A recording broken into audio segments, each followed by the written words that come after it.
Sa letrang A. Te, Oh, baka nga pala bibili ka ng cellphone ano naman to? Mura lang, 1.5. Banta pa, mura. Oh, 1.5 lang yan. Ano naman issue nito? Wala yung sira. Ang ano lang yan, issue. Tawag ng tawag yung may-ari. Ay naku, dadamay mo pa ako dyan. Anak ka ng pu. Aray ko! Kapag may naganap sa akin, sabihin mo, nasa iyo ako. Ayaw, di ba?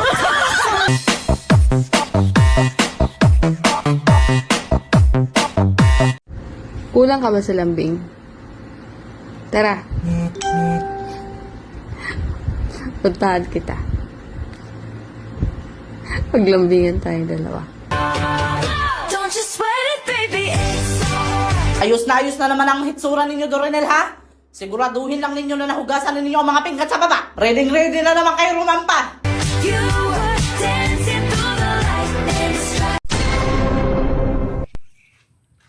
Ay, ma'am, sakay ka? Oo, kuya, sa may kanto lang, pabalik sa dating kami.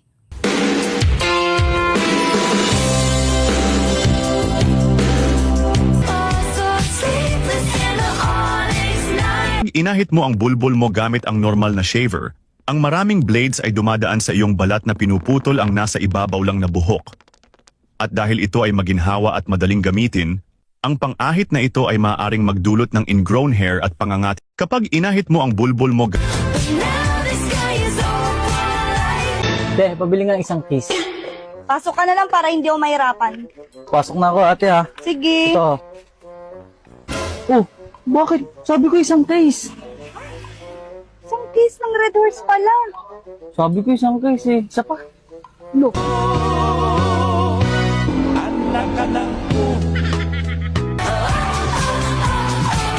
Lumalabas na ang tunay niyang ugali. Ay, hindi pa yan. Nakaganyan pa lang yan, oh.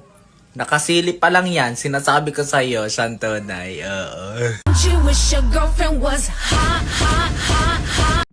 Uy, Mare! Anong hawak mo na yan? Binilan ko ng hit guard yung motor ni Foreman. Lagi kasi ako napapaso eh. Oh, lagi ka napapasok? Oo. Kaya binilan mo? Oh, lakas sa'yo ni Foreman na. Eh, pauwi ka na. Eh, wala na yung motor niya dun eh. Nabatak na pala. Nabatak na? Oo, panay ko si Bembong. Hindi naman marunong maghulog ng motor. Ayun lang, di marunong maghulog.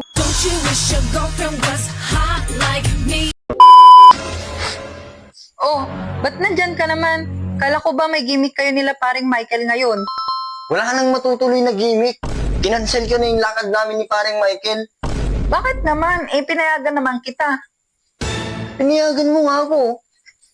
Eh, ganito naman yung binigay mong damit sa akin. Ano ba yan? Like sugar on my tongue. Anong oras na? Alas 7 ng gabi. Araw ng katapusan. Kumpleto ang sahod. Hindi na kainom. Bebembang mamaya. Pasok! Your body is so sweet.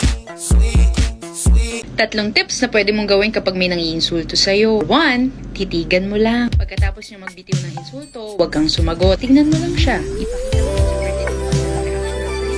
Invite me if you come.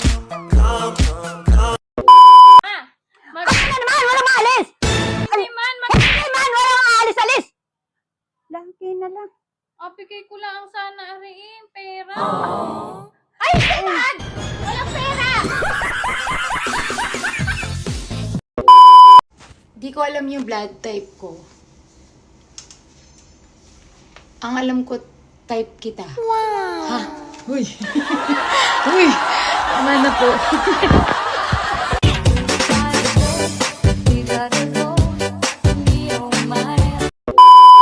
Oh, nandito ka na. Lasing ka na naman. Ano yung pinagkakalat mo sa labas na under desire ko? Pag-usapan natin yan. Bukas na lang. Lasing ka eh. Hindi, dapat. Ngayon, pag-usapan natin yan. Ah, gusto mo pala pag-usapan? Oh, ayan. Oh, ayan. Sige, oh. Huwag ka lang bumalag dito. Ayan, bukas na lang.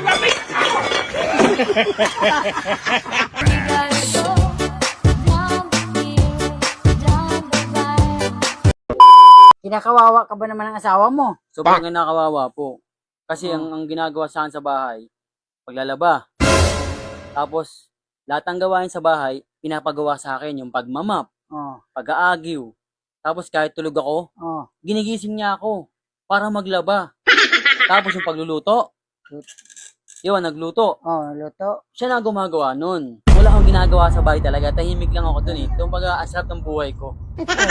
Ang bait-bait naman pala ng asawa mo eh. Kaya nga, doon niya ako sa bahay. Oh, isipin mo yan, doon ka sa bahay, ayaw mo pa nun.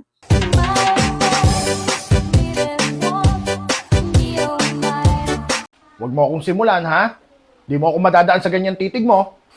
Ano kinagagalit mo? Dahil makalat ang bahay?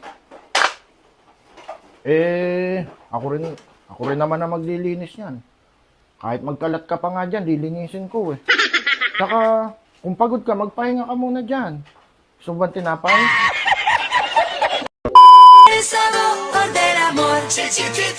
Bisaya, may regalo ako sa'yo. Talaga? Ano Oh, yan? dahil malapit ng Pasko, iPhone para sa'yo. Tamang-tama Tagalog, may regalo din ako sa'yo. Ay, ganun ba, Bisaya?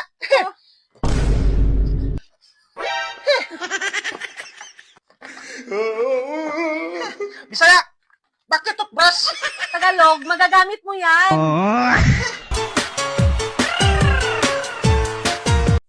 O bakit ganon? Kapag magpapalambing kami, sasabihin niyo agad, tinutoyo kami. O bakit? Kapag ba kayo nilalambing, sinasabihan ba yung tinutoyo? Kayo mga lalaki, kagad sinasabi niyo, tinutoyo kami. Kahit hindi naman totoo yan. O?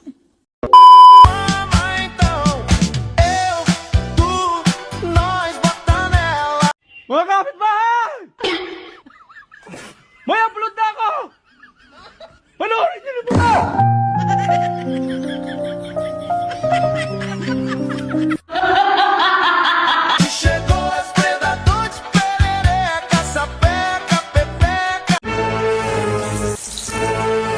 Ilang buwan na nakalipas, wala pang nahuhuli doon sa korupsyon ng flood control. Nawala na yung pera. Flood na lang ang natira, lalo na ngayon tag-ulan. Magkanggamol.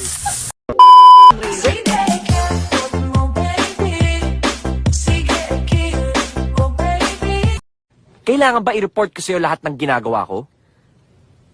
Ay, sorry, Jed. Kasi ako lang naman ang asawa mo. At saka nanay ako ng anak mo.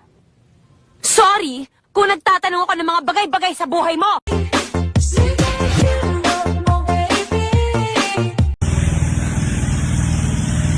Kanhami dito sa ulan-ulan. Ay, wala din ka init-init. Malamig, malamig.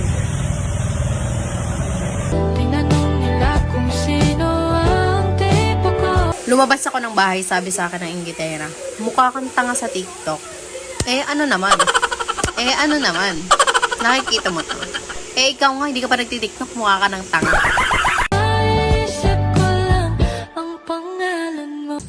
Ano ba? Tara, sama ka sa akin. Saan? Doon tayo sa walang tao. Sige. Dito tayo. Sige. Maghubad na rin ba ako? Bakit tatay ka rin ba? Ay nga, dyan ka naman. Ganito ang amo ko. Hindi na nga maganda, bungangera pa. Pero wag kayo. Masasanay rin kayo. Tulog ka na. Huwag mo nang hintayin pa, may kachat na yung iba.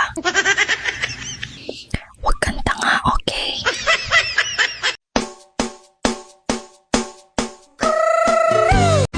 Kambal! Ay, oh. Nasa ate mo? Wala, umalis. Oo, umalis. Bakit? Kambal, pwede ko ba makita yun? Ay, hindi pwede. Bigyan kitang 5K. Tingin lang, hindi ko hawakan. 5K? Tingin lang ha. Tingin lang. Sagit lang ha. Sarap! Okay na yun. Okay na. Jackpot! Uy, ano gagawin mo sa kambal ko? Ikaw, kambal, patanga-tanga ka talaga. Anak ka ng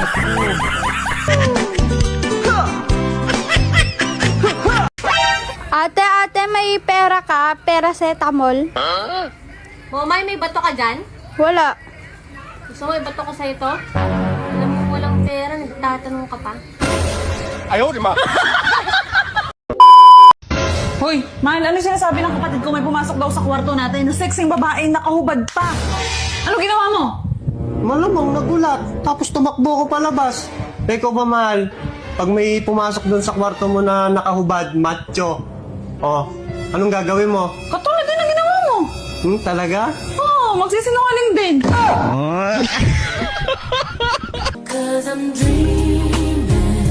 Oy. Bakit mo naman kinuwento sa inuman na masama yung ugali ko? Isang beses ka lang hindi napahiram ng motor eh. Teka, kinuwento mo ba yung 10 beses kitang pinahiram? Hindi. Singilin kita sa utang mo eh.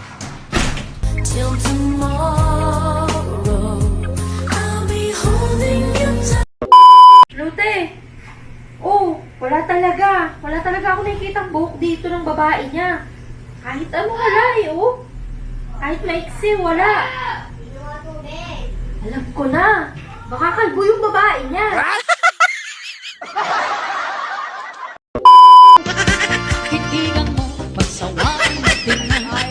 Bakit parang ang seryoso mo ngayon? Ayoko kasi nang binibiro ako. Anong gusto mo? Ano, baby? Ha? Ano, baby?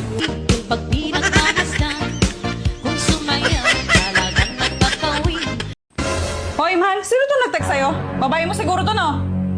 Yan ba? Ka-textmate siya ni pare. Nakikitext kasi sa akin yun. Anong kay pare? Tinan mo ang sabi ko, namimiss daw niya yung Junjun mong may nunal. Eh, totoo namang may nunal yan. Bakit? Junjun ko lang bang may nunal? Pati rin naman yung Junjun ni pare, may nunal yun ah. Anong meron? Walang nunal yun. Ano? Ay siya, hayaan mo na yun.